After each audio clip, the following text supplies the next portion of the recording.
একদিন মোহাম্মদ সাল্লাল্লাহু আলাইহি ওয়াসাল্লাম হেঁটে যাচ্ছিলেন। তখন এক পথচারীর সঙ্গে তার দেখা হলো। সে নবীজির বিরুদ্ধে কথা বলতে লাগলো। ও, এই নবী মোহাম্মদ খুবই খারাপ লোক, তার সঙ্গে কথা বলো না।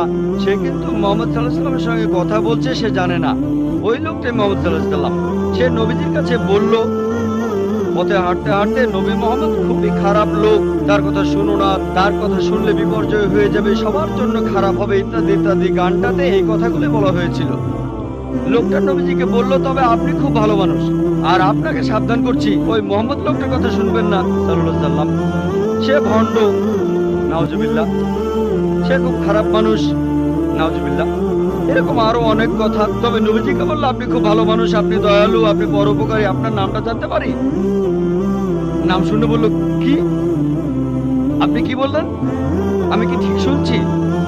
আপনার নাম মোহাম্মদ সাল্লাল্লাহু আলাইহি ওয়াসাল্লাম? তখন সে বলল, আশহাদু আল্লা ইলাহা ইল্লাল্লাহ ওয়া আশহাদু আন্না মুহাম্মাদুর রাসূলুল্লাহ। যখন সেই লোকটা বুঝতে পারলো যে এই লোকটাই মোহাম্মদ সাল্লাল্লাহু আলাইহি ওয়াসাল্লাম, আমি অন্য মানুষের কাছে শুনেছিলাম সে খুব খারাপ মানুষ, ইনি তো ভালো মানুষ, তখন সে ইসলাম গ্রহণ করলো।